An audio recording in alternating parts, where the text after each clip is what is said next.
Yeah, I think we can start whenever you want.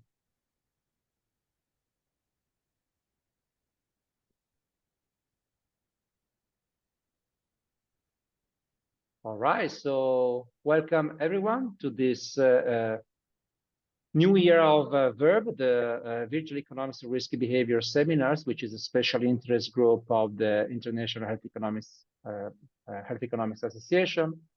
Today, I'm very, very pleased to introduce Marina Della Giusta, who is professor at the University of Turin, and who's going to give a presentation on trading sex, the general theory of gender norms and sexual exchanges. Marina, you have overall 1 hour for the presentation and for taking questions. Anna Balsa will take care of questions, so you don't have to worry about the chat. So we are very, very pleased to start the year with you. Thanks for accepting the invitation. The floor is yours. Thank you. Thanks for having me and for inviting me. And as you can see, this is a paper which also involves Davide as one of the co-authors. So any difficult question, please direct it directly to Davide. And I am going to try and do my best in this hour to convince you of the fact that we don't actually have a good theory of sexual exchanges in economics. And I'm going to also try and convince you that maybe the one that we've come up with is a good contribution to start thinking about sexual exchanges a bit more generally and a bit less in silos as we have been doing so far. So what we are going to present and what this paper is about is a theoretical model, essentially. And what we are trying to do is, on the one hand, describing the drivers of sexual exchanges. So talking about the need for sexual exchanges and the ways in which these can happen, what's required for that to happen, and how they happen across different possible ways of trading. We are then going to talk about participation in these markets and who is actually a buyer, who is a seller, and who is neither. And then we are going to get back from our general model to the existing models of sexual exchanges within the economic literature and talk about how our model, in a way, envelopes all of them and speaks to all of them in hopefully what you will be convinced by the end is a kind of quite elegant and simple way of thinking about things. In many ways, when we talk about this model with Davide, we often say, oh, it's a very old style paper, this, isn't it? And it does aspire to be a little bit like that. So theory that is simple, that you can take away, think about, and hopefully apply in lots of different realms. So first of all, how are we thinking of sex and sexual exchanges? So we're thinking, as the psychologists call it, as one of the famous 4 Fs, as you can see there. So this idea that it's one of the primal needs of human beings, and it is, as I said, quite bizarre to us that, you know, whilst all the others have been studied quite extensively within economics, not just in the other social sciences, but within economics specifically, sex has been studied in very particular ways. So let's start with what the other disciplines have done, because of course one of the things we want to avoid is sort of, you know, jumping the gun and doing the imperialistic thing of saying, oh, look, we'll tell you what it is.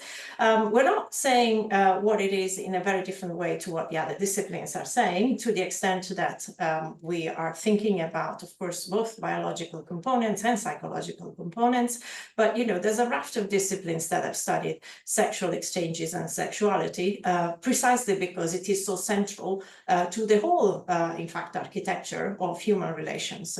And so that's why we think that it's important that it is studied systematically in economics in such a way that it can underpin a lot of the other things that we model.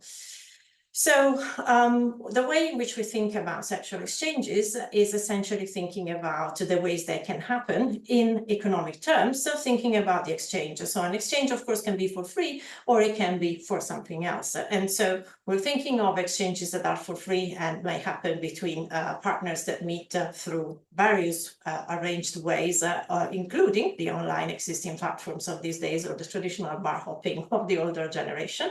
And they can be, of course, spot transactions, but they're essentially barter, yeah, sex for other sex.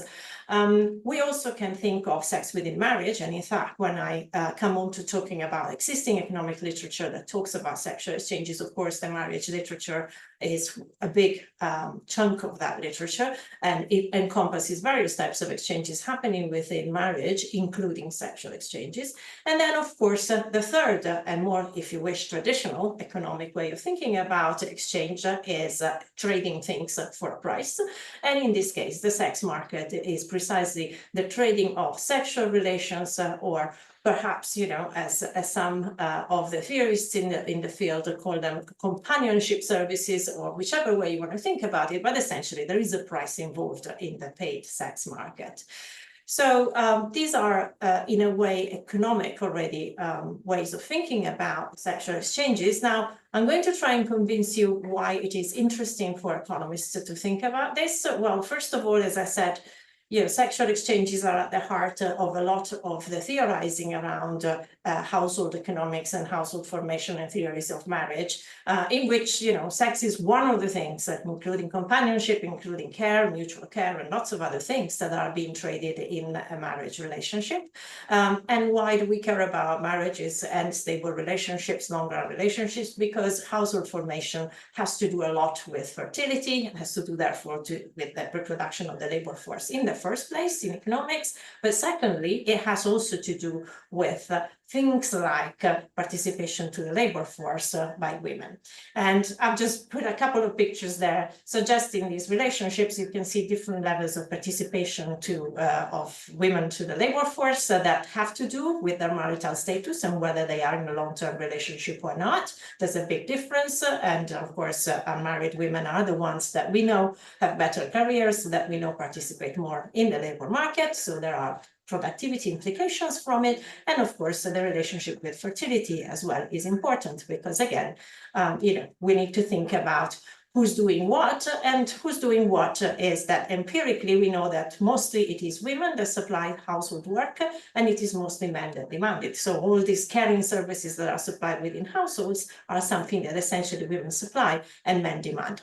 Mostly, as I said, and I will then characterize that mostly a bit more later on, but this is important because one of the things we aim to do with our model is think about things as, you know, initially not identified on a gender basis. You've seen it in the title, gender norms play an important role in our model. So we want to think about the existing arrangements as one of the possible configurations one may find.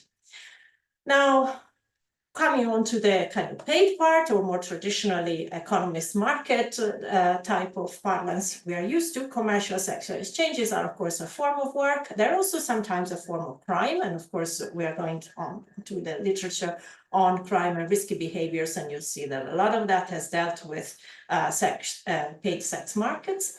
But essentially, this is quite a big market, you know, it's a famous oldest profession. So people think about it in terms of how many people are involved.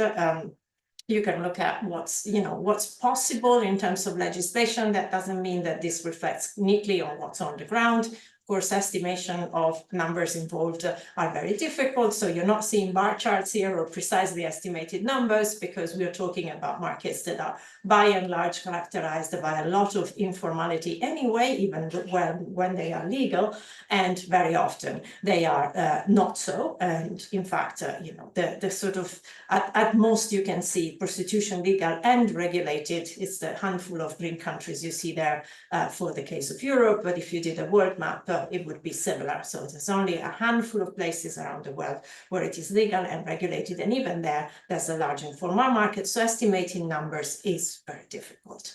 Now, again, empirically, what we observe right now is that it is mostly women supplying commercial sex, although there are a number of trans and gay men as well involved in the supply. And it is mostly men, but again, not exclusively men demanding sexual services. And again, we want to keep that in mind because, again, this is a particular configuration we are going to argue that is driven by underlying gender norms. Now, in terms of the economic literatures that I said at the beginning, we are trying to speak to, and we're trying to sort of provide a bit of an umbrella for. On the one hand, of course, we're thinking of underpinning this with consumption theory, so thinking about basic needs, and therefore thinking about the demand for sex as similar to the demand for food. So we're thinking of it as a need. But we're also thinking of the role of preferences, time and budget constraints. So we're modeling in a very standard way of demand and supply, and we're thinking about time spent in trying to deploy one's own resources, trying to procure sex. And then we're thinking, of course, of labor as well. We said that there is a large literature on paid sex markets that talks about them as a form of work, and we are going in that direction. But similarly, the household literature talks about in-work household, or in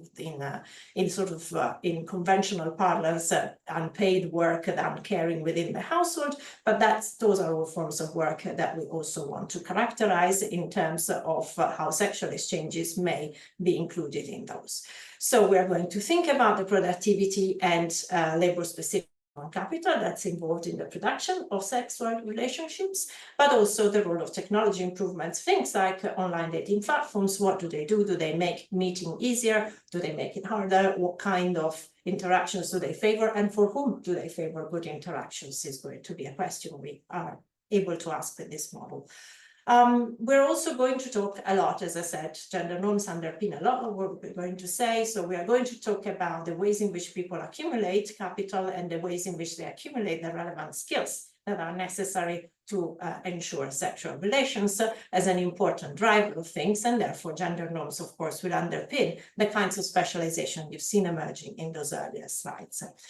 Finally, and I'm hoping to get there in time, looking at my stopwatch, but we are going to try and say a little bit about what current models say about paid sex markets, how we can incorporate that in our model, and how we're still speaking to the main findings of that literature.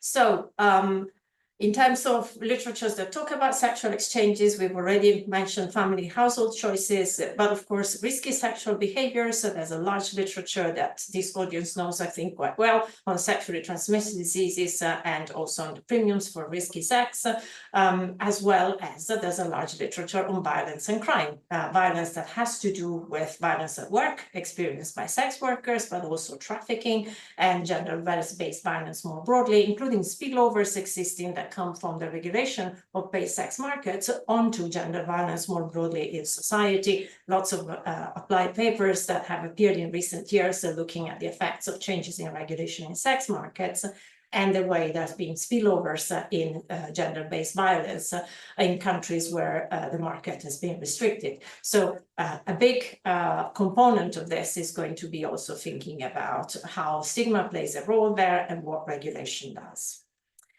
So literature-wise, what are we basing our work on? As I said, apart from the broader literature on sexual exchanges and sexual relations outside of economics, we have a literature in economics that has touched upon this. Of course, the seminal work by Becker and Posner in terms of how socioeconomic variables predict sexual behaviors, and things like, the conditions of the demographic ratios, women's condition, but also fertility control generally drive what we observe in terms of sexual behaviors, which has been the subject of a lot of the early seminal work in household economics. But then also things that have to do with specifically gender norms and how they affect investment decisions, how they affect decisions of investment in human capital, how they also affect the household division of labor is going to be an important pillar on which we build our model. And finally, this whole idea of how we can make our models speak to the way in which traditional models have viewed certain gender specializations as essentially inevitable. And we are going to try to talk a little bit beyond that, thinking about, okay, is this the only way the world can go? And we know the world is changing very fast. We know marriage rates are falling, fertility rates are falling in a lot of industrialized countries. We also know actually rates of sexual interaction are falling. Generation Z and the ones after are actually the most sexless generations in terms of what the sexual surveys tell us from the United States, Europe, and elsewhere. So again, there's going to be things that we are going to try and say, in terms of predictions about amounts of sex one can see exchanged overall in the system, whether through stable relationships, whether through paid markets, or whether through spot transactions of a free kind. So we're going to try and put a lot of content, or rather current content, in terms of what we observe empirically when we talk through the theory. So in terms of economic models of paid sexual behavior, there are quite a few. The most famous is the Edlund and Kwon theory of prostitution, which again has got very strongly gendered assumptions of the idea that men demand sex and women supply sex. So this quite Victorian notion in a way, but that has actually underpinned a lot of the household models in general within economics of, women have a lower libido than men. That's the assumption, and it's a Victorian assumption, by the way. There's no actual biological evidence of any of this, but, the Victorian assumption is that, women can refuse sex in exchange for sex. They can obtain resources, and so that's how sexual relations play, and women can get compensation, whether that is acquired through a formal legal contract like a marriage, or whether it is acquired through a spot transaction in the sex market. According to Edlund and Kwon, that's not that different, and essentially they view prostitution as a low-skill female occupation, which is actually quite high pay, and it is an alternative to marriage. You can imagine that didn't go down terribly well with the more feminist parts of the economic profession, but that's kind of the basic theory of that.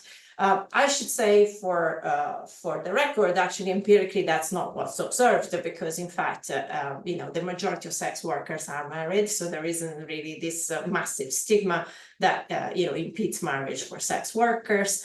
Equally, it's not obvious that the pay is that high compared to other types of pay, and it's also not clear that it's a no-skill profession. At least a lot of the evidence suggests, again, mostly the work of Cunningham suggests that actually there is quite a lot of skill involved in staying with the profession, and especially being able to stay and being able to charge high prices and keep good clients. But we'll maybe come on to that later on. There's then the Gertel model, which is very much about the risk part of paid sexual transactions, and this idea of the risk premium that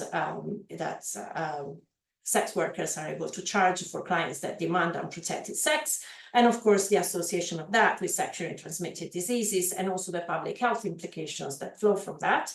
That's the model that myself and others have worked on, thinking about the role of stigma, and particularly thinking about how the stigma of being a sex worker may involve a barrier to entry for sex workers on the one hand and for clients on the other. And in a sense, this capacity to keep one's reputation intact may be a crucial factor in holding people in the trade, but also this idea that somehow there is an endogeneity coming from the ability to withstand stigma, which again points to some kind of skill that people would have in order to stay in this market.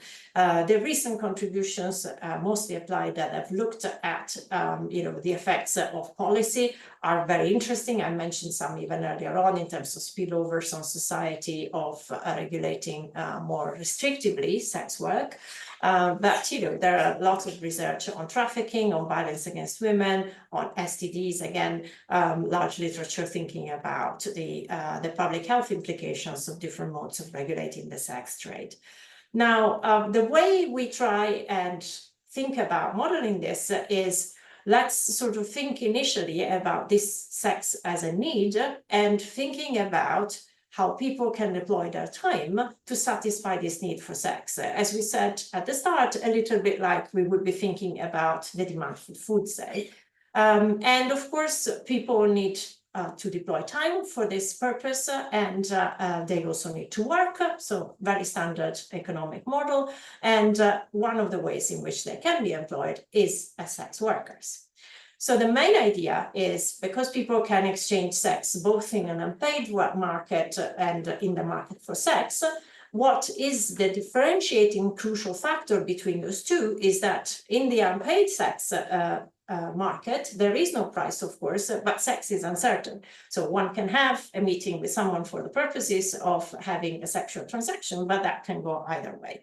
So this is true also when it is repeated interaction that we're thinking about. In marriage, again, there is no certainty of sexual transaction, so there is a promise, but people have to agree. What's different, radically different in the market for paid sex is that you pay a price and the sexual transaction is certain. And so in principle, once you've paid, you are going to get the sex you demand. Now, we're not, again, differentiating people for now, and we're saying, well, anyone could be a seller or a buyer of sex in this market, because we want to get to conditions that to dictate what we now observe being the current empirical state of things, without taking them as an assumption beforehand. So what are the main ingredients of the model? Well, people, as we said, allocate time to work and to demand sex. Now, there's two types of work, which could be work in the sex market and any other type of work. And there are also different types of sex, as we said, unpaid or market sex. Now, it's important to realize, because we said there is an uncertainty element, that not everyone can be a particularly good player in the informal or unpaid market, rather than informal, the unpaid market. And equally, there is no particular assumption that anybody is equally as good as a sex worker. And again, hinting at this idea that there may be skills involved. So we've been thinking a lot about these skills, and again, coming from both the caring literature in the household that I've worked on and the literature on paid sex work that I've worked on, relational skills seem to be very key to, to the successful functioning of work in household, as much as, and caring, as much as the successful functioning as a sex worker. So what are these relational skills? So they're essentially cognitive and non-cognitive skills that serve for the purpose of building relationships. There are inventories of them. I've just put very quickly in a slide one. You can just glance at it, but there are the kinds of things that work. Psychologists have inventories of these things, and they go measuring them in adolescents as well as adults, as factors that actually have to do with the success of relationships. So things like respect, authenticity, communication, individuality, support, you can think of that as the kinds of things that we are talking about. They are a bunch of both cognitive and non-cognitive skills, but clearly people that have them seem to be better at relationships. That's what is observed in psychology. So what are we saying then? We're saying that people have the main resource they have, and it's same for us all. I always like to say to students in the first year, the one thing that makes us all equal is the 24 hours in the day. Then, some people are luckier and they need to sleep fewer hours, but, mostly we have the same amounts to invest.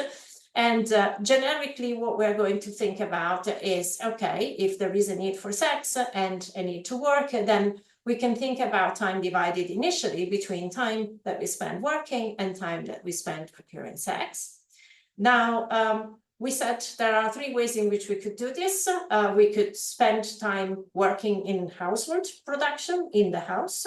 We could spend time working in the sex market, or we could spend time in any other part of the labor market. And equally, we could be procuring sex, either buying it or exchanging it in the household, and that's the middle part, household sex, or it could be exchanged in more spot transactions, and that's what we call free sex. So that means the paid sex market lies at the center of this, and it's given by the amount of time that is spent both working as sex workers and buying sex. So the amount that is spent is going to generate the sex that is sold, as much as the amount that is spent buying is going to generate the amount that is bought. So supply and demand here are coming directly simply from time allocation decisions that individuals make overall. We have an objective function, which is again quite simple. It's defined in consumed sex, which again can be of those three kinds, can be bought, can be free, can be coming from relationships in the household. We have a composite good that describes everything else we consume, and we have something else which we call H, which is the value we give to a stable relationship, which is a further provider of utility. We have a time endowment that is given by that division you saw earlier, the division of time for work and the time demanding sex. And we, again, divide it in those two equations that depict exactly the figure I showed you earlier. Now, what's the technology here? Now, we said obtaining sex all the time as if it was something that we needed somehow to invest into, and in fact, we do. So the idea here is that, of course, if you go to the paid sex market, you know, the time you spend buying is the time you spend obtaining sex. So that's quite simple. When you're trying to exchange sex for free, though, it may or may not work, and it may or may not work depending, we said, on your relational skills. So there is a relationship connecting freely exchanged sex obtained, the quantity obtained, to the time invested and the skills that one brings to the job. So we can think about that as something that goes then directly to our budget constraint, which I'm missing a bit of, sorry. Let me put it all out, easier for me to talk through. The budget constraint, therefore, is going to simply be the expenditure on the market for sex plus the expenditure on any other composite good. So all the total of my expenditure has to be, of course, equal to the total of my income. My income can come from income transfers, including within the household, classic household model where one party may transfer some of the income to the other. I can get income from any other type of work I do, like the one I'm doing right now. Or I can be getting income from selling on the sex market. And that's true for everyone. Again, we're not differentiating for the moment. We're just saying that basically relational skills come into it, and that actually might drive the ability to obtain income. So we are thinking about the production function of sex work as something that comes from the amount that is sold and that comes from the amount, that invested, of time invested, and the relational skills invested, which generates a wage from sex work. Now, what's our benchmark model? Well, of course, it's going to be an individual having to choose all of those time allocations in order to maximize utility, very standard. So the maximization of utility is going to be according to the normal rule of maximizing utility, this time with respect to time. And so this is going to be including the utility you get from freely exchanged sex, from sex you may buy, and from all the other consumption you have, which is the composite good cube. Now, where all these components, I think I've explained in the previous slide, but again, just to remind you, the amount of time you spend buying is exactly the amount of sex you can buy because of the certainty involved. The free sex involves some uncertainty that is connected to the amount of relational skills you have, and the amount you sell, also the wage you get, is connected to the relational skills you have. So this kind of productivity at sex work production has to do with relational skills. And then standard constraints. So we simplify, we go for a quasi-linear utility, and we ignore marriage for the moment, and we try and get to describing what happens in terms of the decisions that people make. So there is a first stage in which people choose the time they're going to spend for procuring sex and for working. And then there is a second stage in which we are going to analyze the sex, labor, and consumption choices that follow. So first, the time allocation problem, and then what happens in consumption. And that's going to determine all the other quantities you see on the right. Solving the model involves, of course, thinking about the supply for labor, the demand for sex, and then the market equilibrium that comes from that. And then we are going to try and do some comparative statics to show what happens when some of the other conditions we talked about things like, for example, regulation, things like, for example, stigma, things about, the way in which sex markets work will affect the amount that is supplied and the amount of people that actually participate in the market. So the first order condition, of course, has to do with thinking about where labor may be most productive for an individual. So obviously, and let me again bring them all up so it's easier. Now, obviously, a person is going to dedicate themselves to sex work only if they are actually with the right amount of relational skills so that they make more money there than they would anywhere else, essentially. When their amount of relational skills lies within a boundary that is also the one where the price currently going in the market for sex is fixed, then they might they might engage in both sex work and other forms of work. And that's kind of, for those of you who've seen it, the moonlighting model that Scott Cunningham talked about, in which it looks at the way in which sex workers, depending on how the price for sex work goes, are also doing other jobs and sort of balancing out their revenue across the two markets. And finally, for somebody who is outside that range, they're going to do non-sex work only because their best option for earning money is, of course, somewhere else.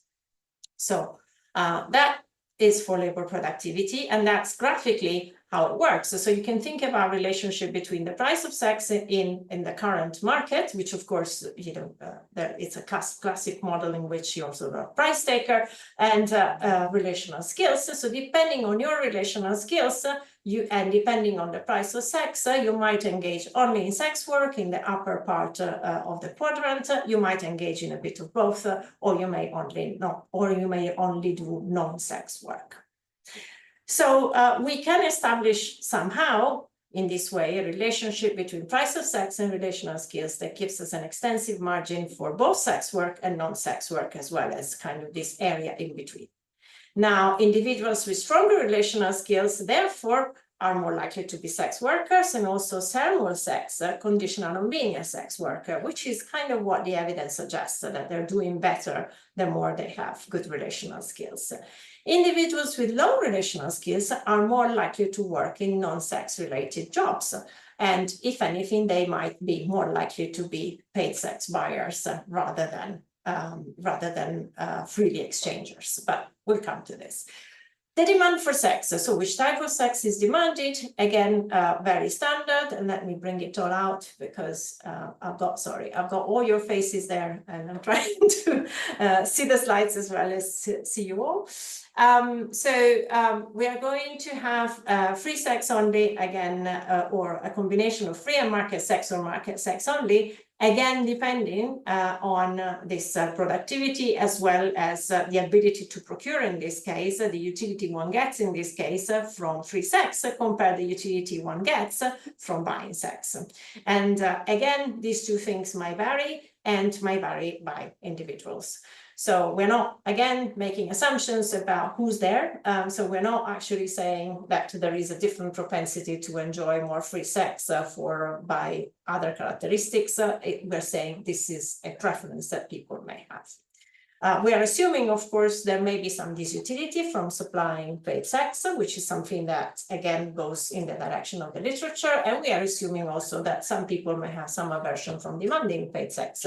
There is no characterization as such at the moment of what those utilities look like. So the demand for sex graphically is now, and again, let me bring it all out, is of course, again, described in terms of the price of sex on the one hand, the relational skills on the other. And again, those who have more relational skills are less likely to be buyers of market sex, because of course they can procure more free sex more readily. They also buy less sex if they are sex buyers. And conversely, people with low relational skills are more likely to work in non-sex related jobs.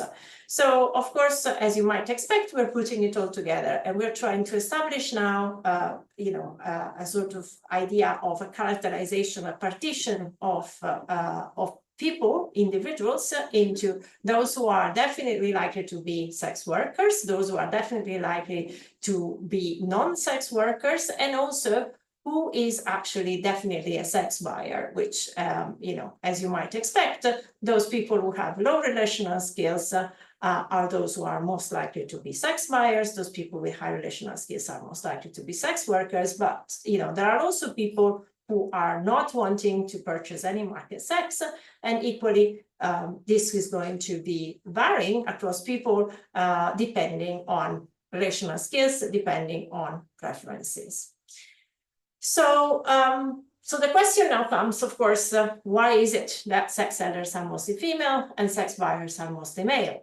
So we're putting several different explanations there. I mean, for explanations 1 and 2 are really what the literature proposes. Explanation 3 is our claim with this model. So the possible explanations that come from the literature, of course, most economic models have this Victorian approach I described earlier at heart, and this idea that women are sex refusers and men are sex demanders.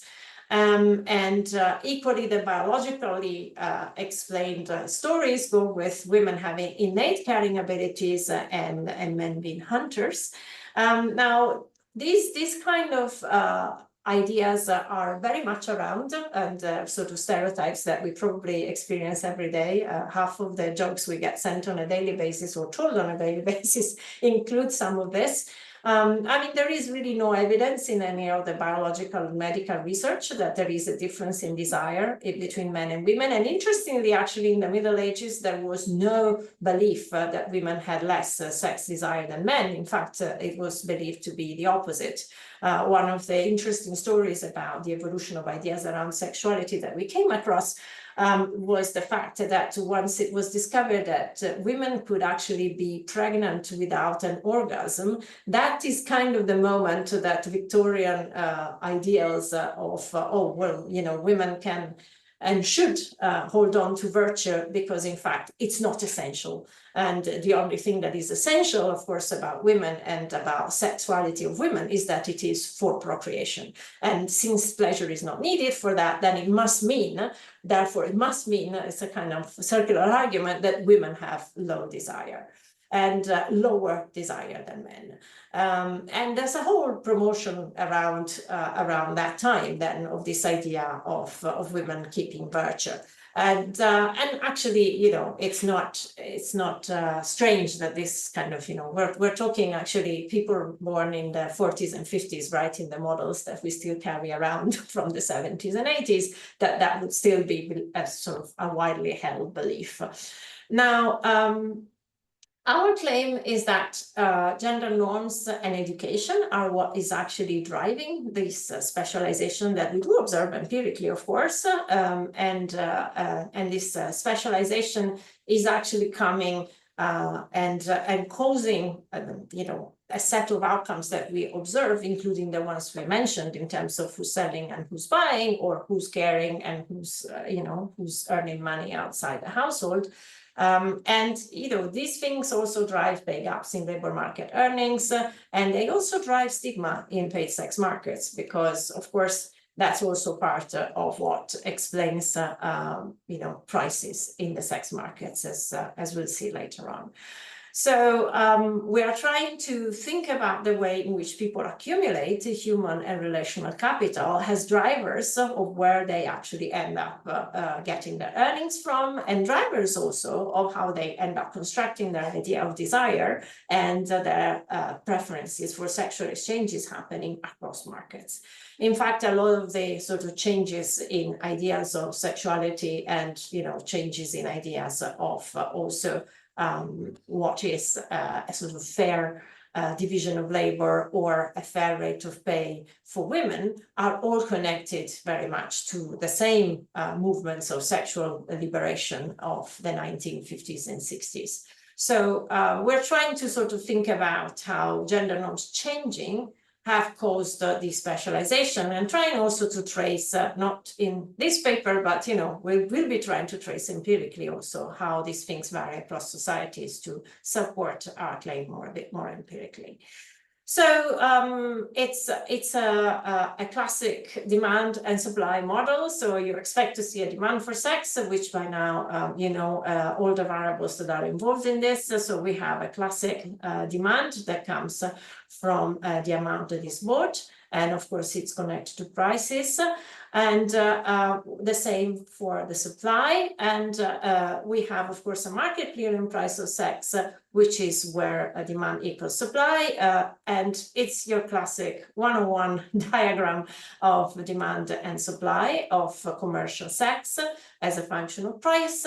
Now, why do we want to see this? Well, we want to see this because we want to now think about the applications of this in terms of how this equilibrium may be shifted by things like the existence of better outside option, for example, increases in non-sex wage, but also technological innovations, which change the ease with which sexual transactions can occur, but also the factors we mentioned earlier, things like regulation, so the penalties that sellers or buyers of sex both can encounter.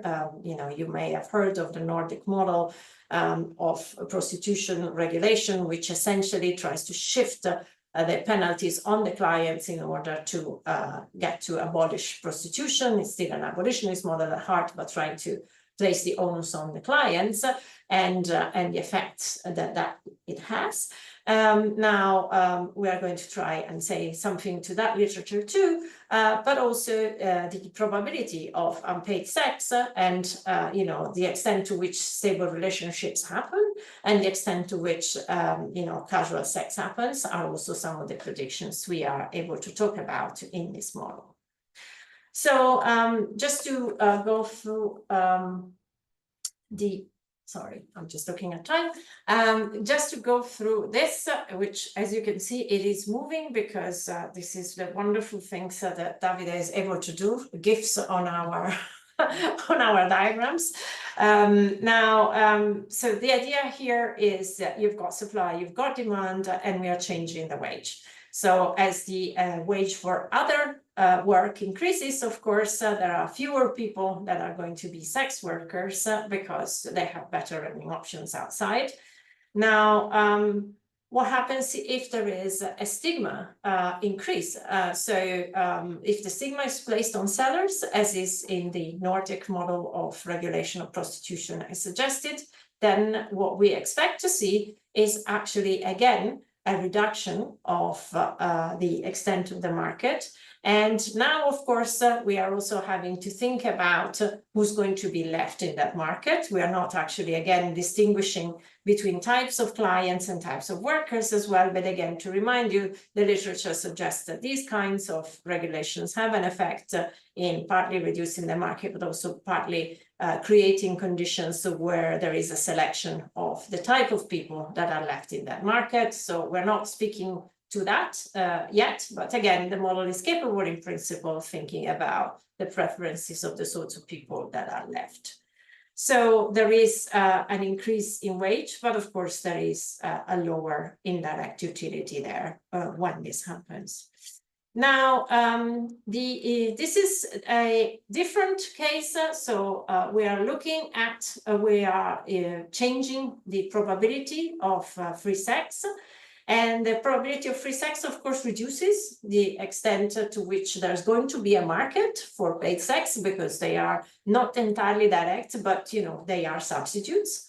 And so we are going to see an increase in the no market sex whenever the relational skills of people somehow increase the probability that people the technology with which the relational skills of people are translated into procuring free sex increase, that also reduces the paid sex market. So this is punishing sex buyers. I think I've mentioned that effect. Let me see. Sorry, I'm just looking at time because I want to give you some time to comment. When we look at comparative statics, you can think about doing various things in this model, and let me get them all out. So the you can work with wages, as we said at the beginning. We can work with how stigma may be changing, and we can actually consider various other things that may be happening to this market, which of course, this is the commercial sex market, which of course will have implications back in the extent to which this market covers the provision of sex in the whole system, because obviously we're trying to do a whole system model of how much sex is being produced in a society in a particular moment, and how much of it is happening through the commercial market, how much of it is happening through free transactions of various kinds. Okay, so sorry. Just let me conclude to give at least 10 minutes for questions and comments. The idea here is to try and give, as I said at the start, a fairly simple, I hope I've convinced you, fairly simple model to explain sexual exchanges. And that is a model that economists can work with, because it's working with things that we have put as, they are really the workhorses of a lot of our models. So, how the labor market works, how social norms are, which used to be very left field when I started in this field about 25 years ago, and now people are happy to actually think about as quite central to economic transactions. Regulation, of course, as well as technology. So the classic things that we expect to matter in a model are all there. And the idea really is to just microfine the sex market, because a lot of the models that are around, including my own, have very little else to say about what goes on in people's lives outside the sex market, in the same way in which models of the household really have nothing to say about what happens in paid sexual transactions, because of this kind of confusion that, it may look like a marriage of sorts. And so we're hoping that this is actually kind of the halfway house that is able to encompass all of those and still be useful. Thank you.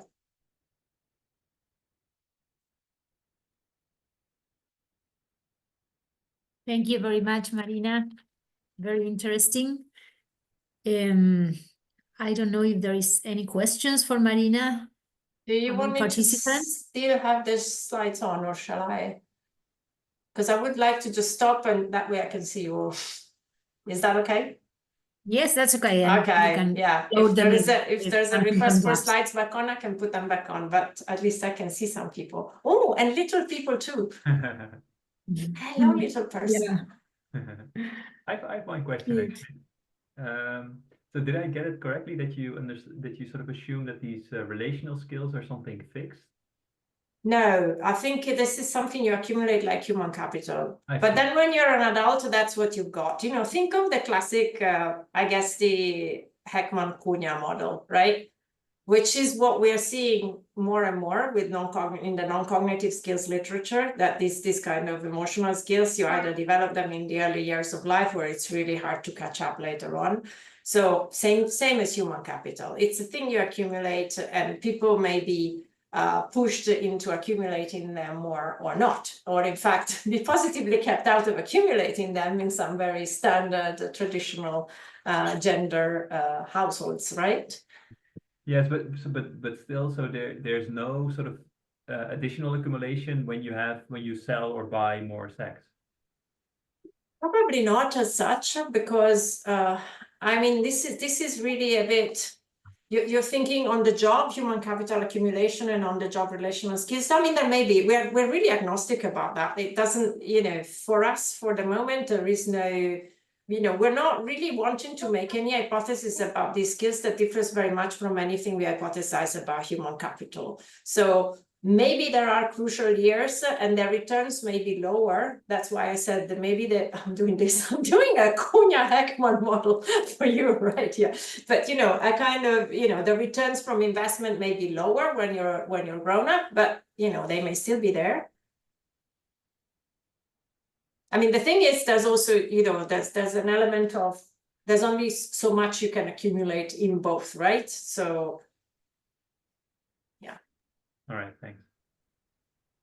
I have a related question, Marina, because to me, like maybe the relationship between your relational skills and being a supplier of skills is not completely decreasing. I would say that maybe there is a certain part of the distribution for which maybe it is decreasing, but then if you have really strong skills, relational skills, you may not be doing that because you have human capital that allows you to do other stuff. Sure, So sure. I guess that you would have like blank spaces on both Yeah, sides. no, absolutely. So the question is, of course, people have both, right? So we've looked at what's important in terms of, your human. So for the moment, we are connecting your standard human capital to wage and your relational skills to returns from both caring in the household and, having good relational skills for the sex market, because these are the only two things we're looking at. But of course, we know the labor market is increasingly valuing also relational skills. Not in all jobs, but it is valuing them. So the extent to which, but again, that's gender norms, right? That's a particular configuration of gender norms. And in fact, the fact that we're talking about the investment in the emotional skills of boys, yeah? Or, we're sort of having pushed a lot of education and standard human capital accumulation for girls for like the past 40 years. We're now saying, oh, look, we actually need to do that other bit for boys. Yeah. So this is kind of how we are positioning this in terms of they both matter for returns in both labor markets, but we see as key the fact that relational skills matter for being able to actually have sexual interactions. And bear in mind, they may be very unevenly distributed, right? So in a marriage, there may be two people with very good relational skills, and that's great. Or there may be one that has a lot and one that doesn't have very much. And it's the same with earnings from human capital, right? I mean, but we know that by and large, actually, there's a lot of matching happening on human capital, and potentially also on stable relationships are essentially of people who partner up with people with a similar level of education, and I'm assuming possibly a similar level of relational skills. But I don't know that, because relational skills are not something we really measure very much in economics. So there are these inventories the psychologists have, and I wish we had, we have some non-cog that we can look at, absolutely. But, Yeah, thank you. Are there any other questions for Marina? Yeah, hi, this is Frontiers Postel from Health Economist at UNAIDS, and thank you for your presentation.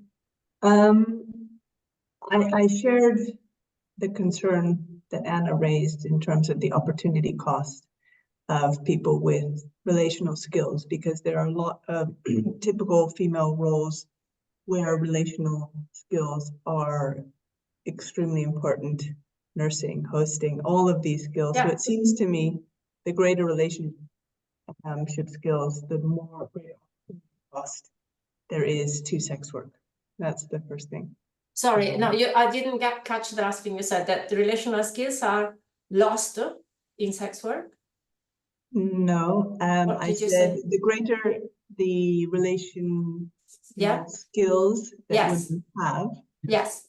the greater the opportunity cost is also of sex work. because they have- Actually, that's not actually what we observe. So if you're thinking relational skills in terms of, the second question as well, yeah, sure, if I can throw it out there. of course, yeah. My second question is around how would you address or incorporate risk environment in this framework, criminalization, for example, or decriminalization, which is an extremely critical in terms of who voluntarily goes into sex work and who does not. Thirdly, the question of preferences in purchasing sex work. As we know, there's a huge diversity of what men want to purchase. It's not only the spontaneous woman out there, right? It's also the shy person in the back of the room. So that's the other slight. So those are my three comments that if you have insights into, and fourthly, how can we use this in practice at UNAIDS to think about sex work policy? Okay. Thank you for that.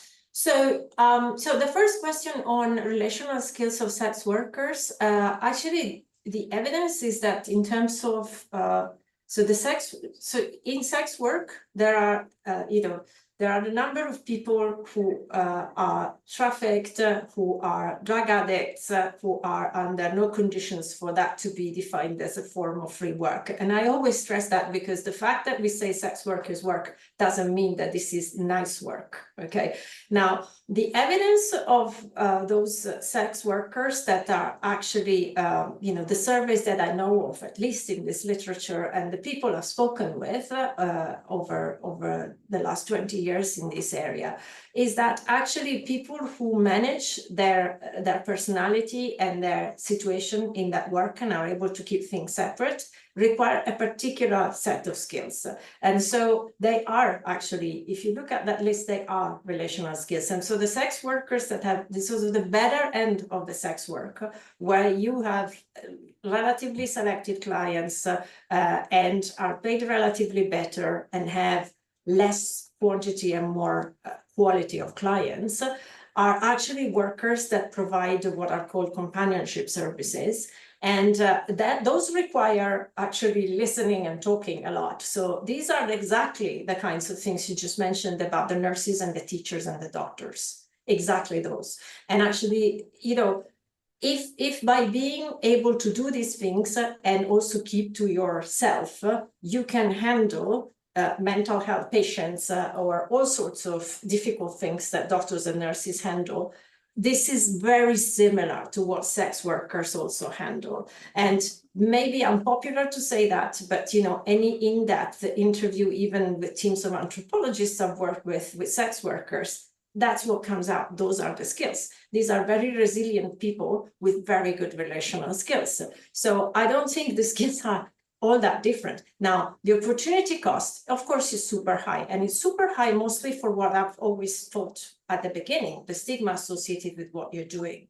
Because of course there is no stigma in being a nurse. In fact, society admires nurses and could pay them better, but at least it admires them, whereas society does not admire sex workers. So there is a big personal cost that comes from that, and of course from the exposure to violence, but it's not as if nurses don't experience violence. I mean, I've worked in a big project in India on sex workers and domestic workers, and frankly, it was mostly, the problem was mostly self-respect and sexually transmitted diseases that was differentiating them. But otherwise, in terms of gender-based violence and disrespect, gender-based violence and lack of other opportunities, it was actually very, very similar situation. So that's for the skills. In terms of what the regulation does, I think maybe I went through a bit too quickly, but I was one of, I'm going to come out clean, I was one of the signatories of the Amnesty International petition for deregulation, and I was one of the advisors to the UK government on the decriminalization, because I still think, on the basis at least of the evidence we have right now, the welfare of those involved in the trade, and that's frankly the only thing I personally care about, is better under a decriminalized regime. And so, I mean, I'll go with whatever reduces violence against the women and men and the trans people that are in that trade. And that's, at the moment, I mean, if there is new evidence, I'm happy to look at it, but that seems to be the better way to go for it. Now, the interesting thing, of course, about the Nordic model, and I mentioned some of those papers on evaluation, is that actually it does have really negative spillovers on women, and women both in and out of the trade, women in general. And again, it's no surprise, because and we've documented ourselves, even for the UK, a selection of very bad clients that stay in the trade once it becomes criminalized, because these, going to your risk question, are the more risk-prone clients. They really like going for it when it's even more dangerous for them. And you can imagine that these are not the clients that are most liked by sex workers. I forgot the fourth question. I'm sorry. Can you repeat it, Fern, please? How can I use your work for thinking about policy at the UNAIDS level? I mean, you guys have already thought about it a lot. I think what our work does is I think it puts the emphasis on thinking about why are the markets structured the way they are right now, and can we think about it a bit more broadly? Because I don't think at the moment we have very clear connections about broad gender norms of a society and the particular configuration sex markets take in that society. We've not really done that step. And you know, why would you expect somewhere like the Scandinavian countries of all places to be the kind of place that would think about abolition as a possibility and a smart one to pursue when it actually ends up, and we're finally being able to show it with numbers, possibly damaging women, right? It was done with the best of intentions, yeah, So I think thinking about the configuration of gender norms on the one hand and the way labor markets work and the way women participate at the moment, but also all the labor, the unpaid labor that goes on in the household, as well as the other labor, I think would be very, very useful. Because at the moment, I think the thinking is very much, you know, all the sort of gender norms of thinking is always about either getting more women in the formal workforce or about thinking about how getting women out of jobs we wouldn't like to exist. But actually everything exists, you know, the household will keep on existing, sex work will keep on existing. So I think thinking about ways in which regulation in one place impacts everything else, which is what our model is trying to do, is what it does for you. And, you know, we're hoping at some point we can show an application with data, cross-sectional data internationally that will convince of that and maybe useful to try and build scenarios of how different types of regulation might work. Thank you. Can you read that? Yes. I think we are running out of time. Thank you, Marina, for the presentation. Thank you for the participants. If you have further questions or interesting comments and suggestions, feel free to send an email to Marina, who will reply in a few seconds. Please, please send any comments. It's still, you know, we've just, you know, completed this first part of the work and we'd love to have more comments from anyone who's interested in reading it. Thank you so much. And finally, thank you, Fern, for suggesting an inclusive language and also for the reference, which we take into account. So thank you very much, everyone, and see you at the next VERB seminar. So Thank you. Bye-bye. Everyone. Thanks, Marianne. Thank you, Marina. Thanks very much. Bye-bye. Bye. Thank you.